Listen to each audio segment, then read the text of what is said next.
quickly, we're an agricultural cooperative, and we have 3 manufacturing facilities. The one here, we have one up in Oroville that does peaches, pears, fruit cocktail, and single-serve plastic fruit bowls. And then we have one in Lodi as well that does peaches and apricots.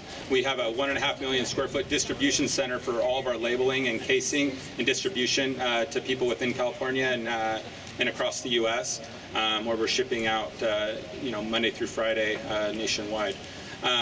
We are private label, so we don't really have much of a brand. We have everybody else's store brands, and we do a lot of proprietary stuff for the food service industry. But we're glad you guys got to come. I saw many of you on the tour. Sorry we weren't running. We run here about 3 months out of the year, all of July, all of August, and all of September. So we shut down about 2 weeks ago, and we're just kind of cleaning up and going into maintenance mode. But wanted to just welcome you guys here, and I think we have a good agenda. So I'm going to pass this off now to Congressman John Garamendi. So welcome. Chris, thank you. Chris, thank you very much. And for those that were on the tour, fascinating. I think I mentioned that when we were in there doing a little quality control, otherwise known as tasting. My first tour of a tomato processing facility was about 40 years ago in Tilly Lewis's plant in Stockton, California. There's been a dramatic change in the technology, and also a dramatic change in the quality and the like. And Chris, thank you so very much for the tour. It was very, very well done and illuminating in many, many ways. Today is National Manufacturing Day across the nation. And I think there's going to be more than 1,000, 2,600 events like this across the nation where community colleges, manufacturers of all kinds will be talking about how we make it in America, how we rebuild, expand, and grow the manufacturing sector in the United States. A lot of discussion. You only need to listen to the presidential candidates as they tour the Rust Belt, the Midwest, talking about the loss of manufacturing jobs. And indeed, that's true. In the last decade and a half, we've seen the manufacturing jobs in the United States decline from just a little under 20 million to somewhere now, it was down to 10 million, now it's grown back to about 12 million manufacturing jobs in the United States. One of the things that we're blessed with in California is a very unique opportunity for manufacturing. California, in case none of you, or you arrived here in the dark and have no idea where you're living, California is a big agricultural state. The Central Valley of California is clearly the largest single agricultural place in this nation and quite possibly in the world. And virtually everything is grown in California. 20 years ago, we didn't know much about Asian commodities and Asian food. Now we know a lot about it, and all of that's grown here. African, Central America, and Latin America. California grows it all. And as we expand and our agricultural sector, we have to make sure that that also leads to manufacturing jobs. Today we've seen an incredible manufacturing facility. And we're talking about, tomatoes here. But as we went through this facility, we also found ourselves looking at pumps, electric motors, very high-tech electronic equipment, sensing devices of all kinds. We also saw ourselves looking at products that are not made in the United States. That's understandable because many of the kinds of food processing equipment left the United States and is now produced in Europe, some of it in the Pacific countries. Can we bring it home? Maybe not, and certainly not if we don't try. And so the National Manufacturing Day is all about how do we rebuild the American manufacturing sector? How do we make it in America once again? I first came to this issue about many, many years ago, actually, but most recently when the state of California decided to build the San Francisco-Oakland Bay Bridge with Chinese steel. And the question arose, why? Why not American steel? Turned out it was a policy decision based upon an assumption that the Chinese steel would be 10% cheaper. Turned out to be far more expensive than the American steel. But it also meant that a new, modern, most advanced steel factory was not built in the United States, but built in China. And that factory will continue to produce a very high quality steel that's only made in one place in the world. Could have been made in the United States. And so this question of making it in America becomes extremely important. And there are many, many opportunities that exist here. Fortunately, there's an organization here in California, Valley Vision, that has a vision about what can take place in the great Central Valley of California. Certainly the agricultural sector is already there. Can it be more advanced? Can we do additional things? Can we go up the chain to manufacturing the food products here? Can we go down the chain to the farm itself and look at the kinds of equipment, the kinds of inputs, everything from fertilizers to the equipment that would then embed that fertilizer in the field? These are all potential job opportunities. These are all potential for American manufacturing. And Valley Vision has a vision that it is now putting in place across the state of California. And it has developed, I'm going to let Chris give us more information on it.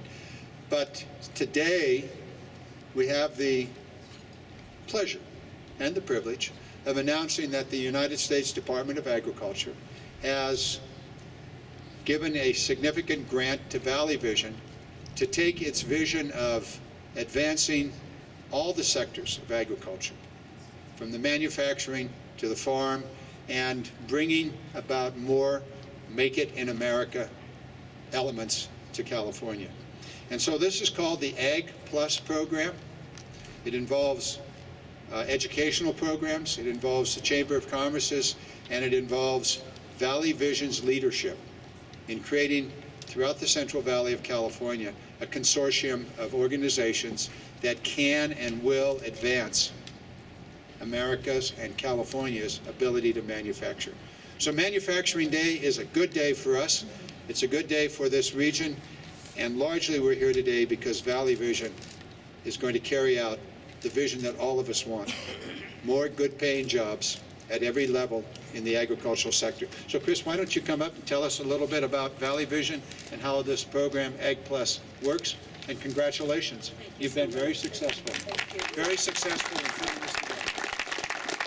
Thank you so much, Congressman Garamendi. And we couldn't be here today without all of our partners. And we're just a great collaboration. And it's very exciting for us to be here today, to be part of this national event.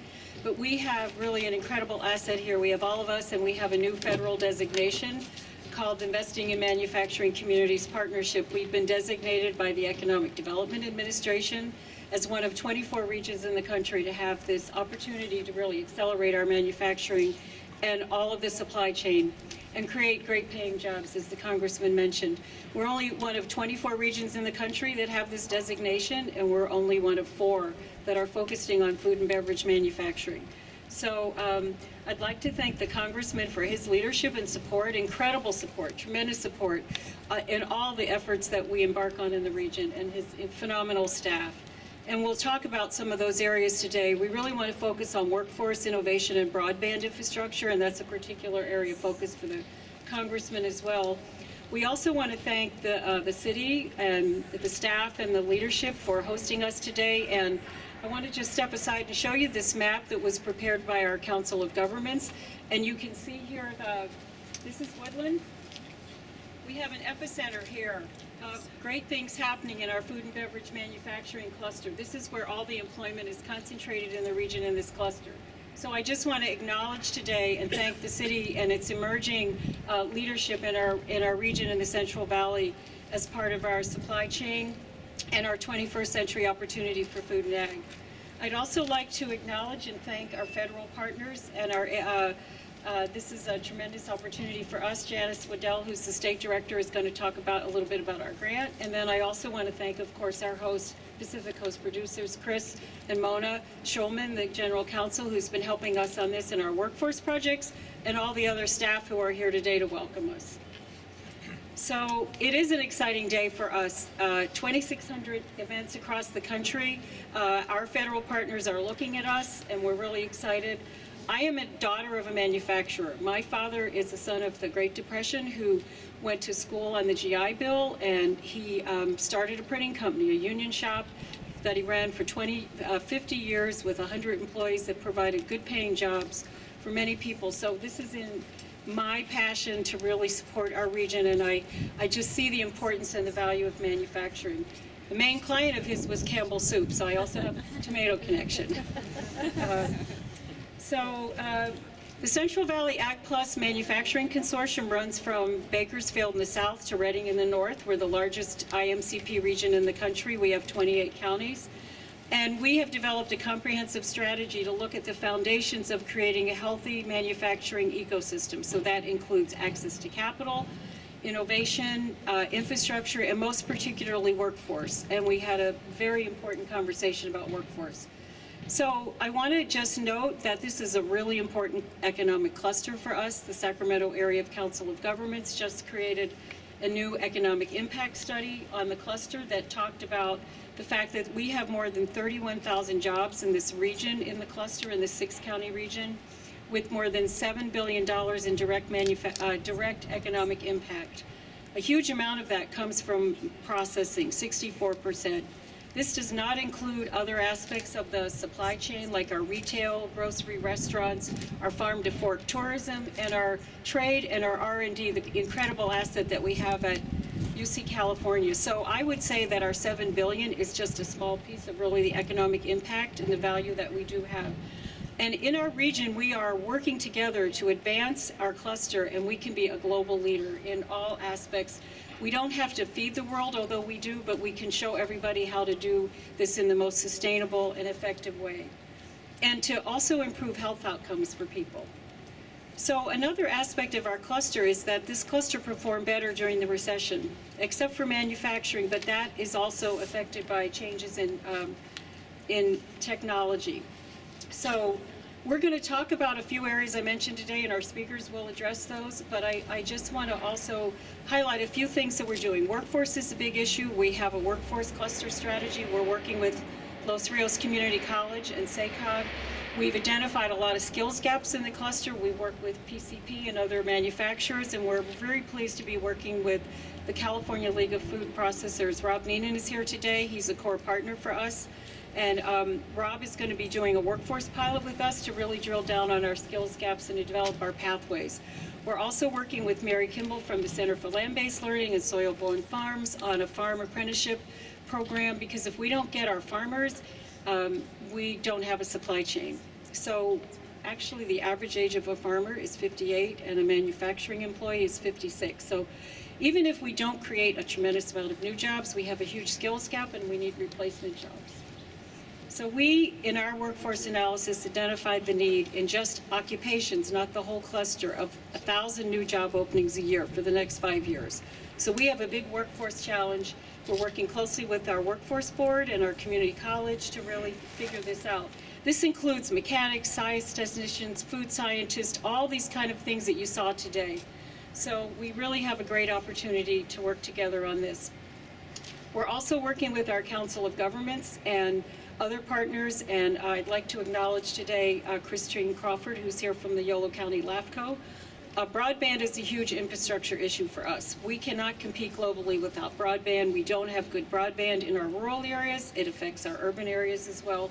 We can't use innovative technologies in our processing and in our markets and in our all the kind of technologies on ag tech that we can use to make ag in the field more efficient. So Christy Levings is going to talk about our new Ag Start incubator to really work on that side. The Congressman is a big champion for us on our Dig Once policies for transportation infrastructure. Finally, with our last area of innovation, innovation happens here. Yolo County and Woodland are epicenters of innovation, as is PCP. So in our mind, food and ag processing is an advanced manufacturing cluster. So here we have UC Davis, we have new entrepreneurs, we have a lot of technology adoption happening. So I also want to acknowledge Barry Broom, who's here from Greater Sacramento Area Economic Alliance. I know Barry very well. Anyway. Okay, so we change our name a lot. Yeah. Okay. So it's like our website. Yeah. It's very difficult to keep up. So one thing we have with Greater Sac is that they have an Ag Innovation Council too. So this is really going to be adding this thing where we have everything here.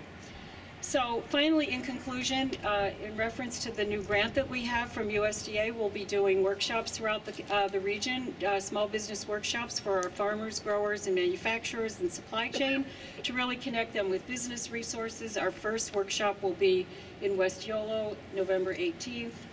We're continuing to work with our national partners. There's a national IMCP summit in October. We'll be advocating for the region. There's new legislation to keep this program going. And I just would like to say that we're all in a mission together, and we appreciate all your support. And I think all the partners here today show that our region can rise. So thank you.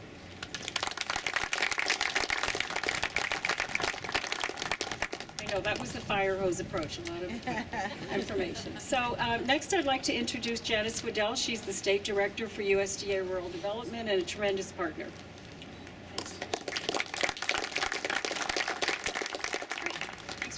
We're really happy to be here today. USDA Rural Development is really all about investing in rural communities, and since 2009 we've invested over $8 billion in rural California. We're really happy today to be here to talk about National Manufacturing Day, and think it's a really appropriate place to do that. You may not know, but October is National Cooperatives Month, and so you really can't get to a better place than PCP to celebrate National Cooperatives Month. We've been partnering with PCP since the early 2000s under our Value-Added Producer Grant Program.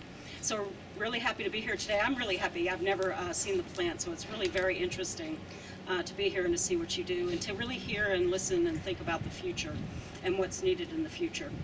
The IMCP designation that Central Valley Ag Plus and Valley Vision have worked on and very hard on and received from the federal government is really important designation that really brings focus to this region of the country, and is a really significant opportunity. We're really pleased to be able to support that through our Rural Business Development Grant Program to provide the training that Trish mentioned.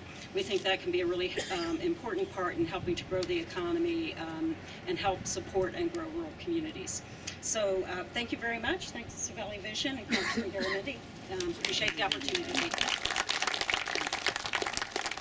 Thank you very much, Janice. I'd also like to introduce Eric Chikiski from Fresno State. He is our partner. I forgot to mention that our partnership on IMCP includes Fresno State, Chico State, and Tuolumne County.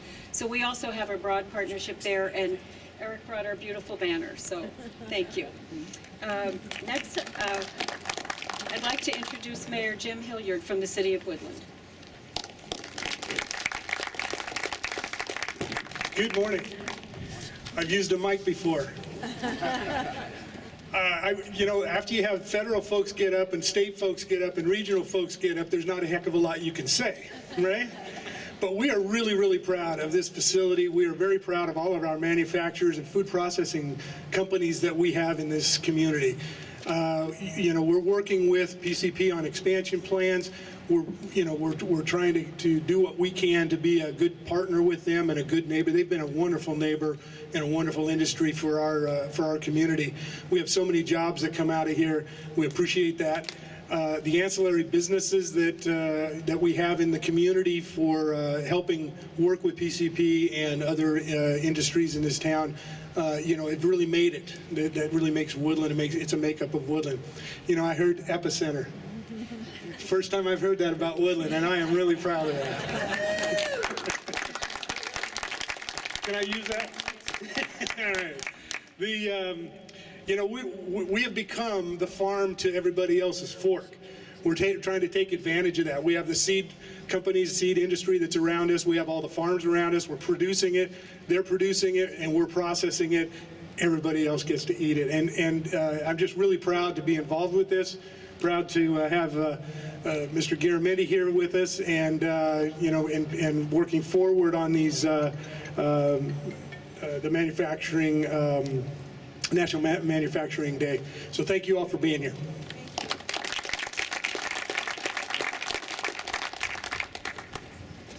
Next, I'd like to introduce Supervisor Don Saylor. He is not only Yolo County Supervisor, but he's also been our leader on Sacramento Area Council of Governments and a tremendous supporter of our food and ag industry. Wow, Hilliard's been mayor for 6 weeks and already Woodland's at the epicenter. That's a pretty cool thing. What a record of accomplishment. Congressman Garamendi is here with us today, and you know, John for so many years has been talking about making it America. And so today is kind of like a celebration for him, because this is what he's all about. And we've had several job fairs in Yolo County that Congressman Garamendi and his team have sponsored, both in Woodland and West Sacramento, where at different times, depending on the economic cycle, hundreds of people show up. And these folks are looking for, some of them looking for any job they can get. And so when I look back here and see these murals, and recognize that what we're really talking about is putting our people to work in ways that make products that benefit our people here and all around the world. And I see the people in the hard hats in the back, and that's kind of where they always are. They're always standing in the back, but right now they're right in front of me. And when I look behind me and see these murals showing the glory and the grit that comes out of our Yolo County workforce, I'm really excited to be here on America's National Manufacturing Day. I'm here representing the Board of Supervisors for Yolo County, and I'm also a member of the board for Barry Broom's Greater Sacramento Area Economic Council. And when we think about how we connect this county and this region, this 6-county region, to the globe, we're really talking not about just what happens right here in the city limits of Woodland, but we're talking about a global economy and how we position ourselves, not in competition with one another, and not in competition between Sacramento and the Bay Area, or Sacramento and LA, or even California and other parts of the United States. We're talking about positioning our nation and our local economies to make a difference globally. So it really should not go without notice that just in the past week, a contingent of 80 people from the Sacramento region traveled to the Bay Area. In the course of that discussion with Bay Area economic leaders, the Bay Area folks talked about, if somebody's leaving our region, we want them to go to Sacramento region. That's a pretty important step, folks. They didn't used to even know where Sacramento was. That was the place where people who couldn't get elected to the city council went to serve in the legislature. But that's over. Those days are past us. Now, I was going to say that all the good stuff's already been said. It's one of those times where you realize that everything's been said, but not everybody said it. So I just wanted to mention that I was going to talk about co-ops and the fact that this is a co-op that we're standing in. This is a co-op of farmers that has come together to collectively manufacture, to process, to add value, and to package goods that will go all over the world. When you're in your tour, did you see any of those pallets with what they call silvers on them? These are cans that have no labels. So products are being drawn from fields within 10, 20, 30 miles from right where we're at, brought here and packaged in all kinds of different configurations, and then sent out on pallets of cans with no labels. And the reason that that's happening is then people, the companies that receive them, slap their labels on them. They never say that these tomato products were produced in Yolo County. They just say some nice little word like Muir Glen or Costco or whatever it is they're going to label them, and then they ship them back to us. Well, it's an interesting thing to see, that this machine of activity. When we think about Yolo County's history, we think about innovation that's been going on for 150 years and longer. We think of, and actually quite a lot longer, but just that last 150 years has been an amazing explosion of entrepreneurial activity. And you think about UC Davis coming in and linking agricultural research with pragmatic growers and with a wonderful climate, and you see the reason that we have something like a collective of farmers who want to make a difference for the future and who want to feed their families and the families around the world. So I guess all that stuff's been said. But we're a place where food processing and other kinds of manufacturing is just a natural. And the next week or maybe next year, we can move this to another spot and we can talk about advanced manufacturing, or another spot yet and talk about life sciences or seeds, or we can talk about the health sciences that are happening. This is the place to be. If you're interested in making a difference in the world and making this economy tick and connect around the globe, you're in the right place. You're in Woodland. This is the epicenter. Thanks, everybody. Thank you very much, Supervisor Saylor. I doubt anybody expresses our opportunity more eloquently than you. Thank you. I'd like to next introduce Christy Leving. She's the Program Director for Ag Tech Alliance, and this is a partnership that came out of a federal grant, an innovation grant from the Economic Development Administration, and it's Ag Innovation. Christy?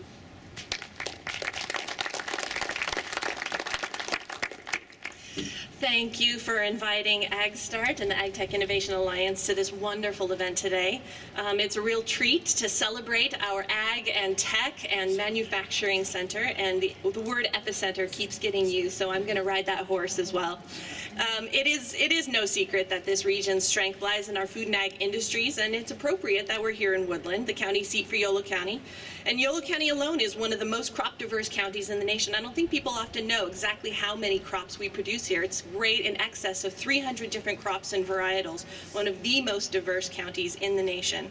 It is home to an international powerhouse research university, tremendous water, land, and climate assets, and also home to every major seed breeding company in the world. Like a connected string of pearls, Yolo County is but one of a regional pantheon of food and ag resources in the region, resulting in a multi-billion-dollar web of food genesis. This very site, Pacific Coast Producers, is a prime example of the interplay between farm to fork and all of the manufacturing that makes that ethos possible. But despite our regional capability, I would add this: to whom much has been given, much is expected. It is also no secret that agriculture is in trouble, and I think that if people knew exactly the extent of trouble agriculture is in, they would be significantly more alarmed. All of the major issues weighing on the world stage converge on the nexus of agriculture: climate change, immigration, drought, environmental degradation, genetic diversity, and the population boom resulting in 9.5 billion people to feed by 2015. These are serious issues. And the only eye of the needle through which we can pass for success is with innovation. This is the mission of AgStart. AgStart is a nonprofit business incubator program that helps grow new ideas and exciting solutions to the problems facing agriculture. It is a successful spin-off of an EDA I6 Challenge grant program and currently serves ag tech startups in the Sacramento region. We host 15 clients in our incubator membership program, providing a wide range of services to help them gain access to mentorship, investment, and real-world agriculture. I'm also a farmer. I work at the County Department of Agriculture, and I'm also a third-generation farmer here. And I have to tell you, I am the luckiest farmer in the world. I get a front row seat to the innovations and inventions our clients are coming up with. You can actually visit. A couple of our entrepreneurs are here today to share their new technologies that will affect both agriculture and manufacturing. And I have to tell you, our clients are doing some of the most exciting work I've ever seen in agriculture. I have clients graduating with millions of dollars of investment. I have clients who win National Science Foundation awards. I have clients who are solving some of the biggest issues facing agriculture in terms of water and labor and anything else you can imagine. They are fixing it, and they are amazing and worthy of celebration. In short, much is expected of us. This is true, but frankly, it should be. We have all of the right ingredients to spark lasting solutions for the future sustainability in our food supply here. Production, manufacturing, and an innovation pipeline, as in the case of AgStart. And I have to tell you, I can't wait to see what happens next. Well, Christy, I'm inspired and I'm ready. And I want to just also acknowledge Christy's help at Valley Vision. We have support from the California Emerging Technology Fund to do an Ag Tech Alliance pilot here to really test and see what kind of technologies we can use to get broadband in the field and be the sustainable epicenter of proving that we need broadband to innovate. And so Christy has helped us work with farmers and the technology companies to pilot that. So that's a great thing we're going to have coming forth. Finally, I'd like to introduce Dr. Michael White from the president of Woodland Community College. He's going to talk about some of our workforce assets and opportunities.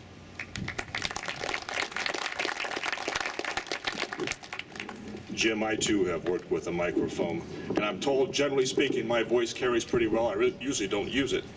Thank you, Trish. And I've been in the higher education, community college level for over 30 years, and all of it in the Central Valley, most of it down in Fresno at Reedley College and State Center Community College District.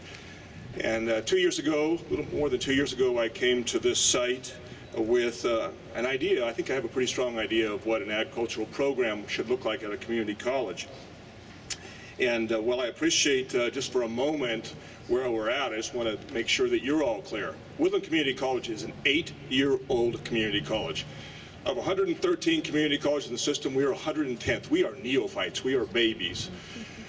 And logically, when we built out our ag program, we started with the lowest cost. We have last night we had a very a great party celebrating our second build out of a greenhouse. We have a very significant investment in the plant science field, basically transfer readiness in the agricultural area.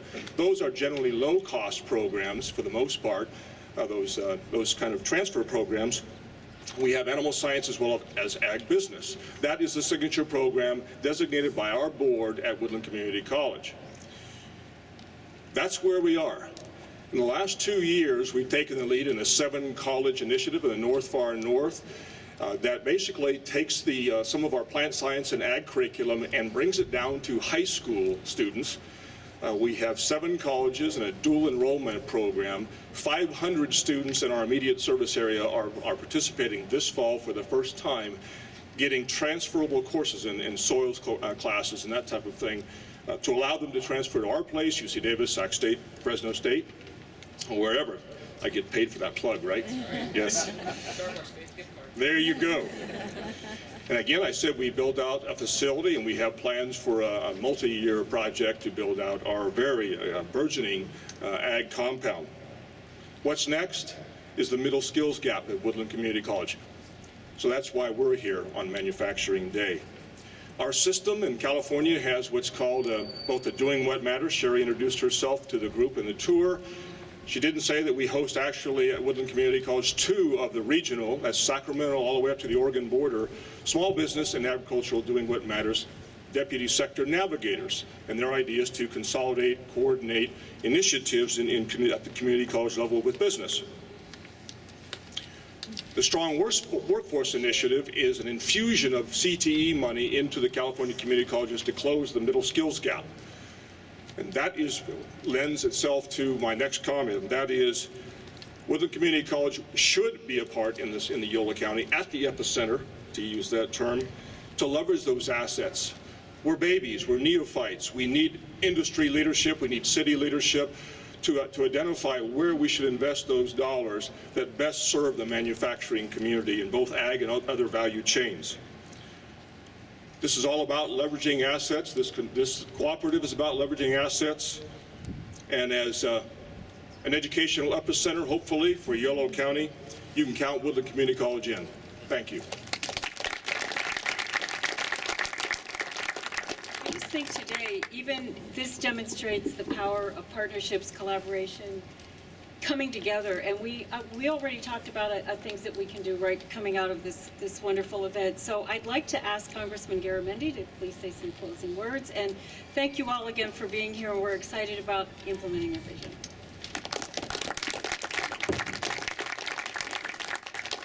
First, a big shout out to Tris Kelly for pulling all of this together and for the work that Valley Vision is doing. Secondly, Chris, for your wisdom in placing most of this in the shade. And if we had moved along a little faster, we'd all be in the shade. We often do these in the bright sunlight. But thank you so very much, and thank you so very much for the tour. It was fascinating. For your staff and the information that they gave us for the work that's being done by the men and women in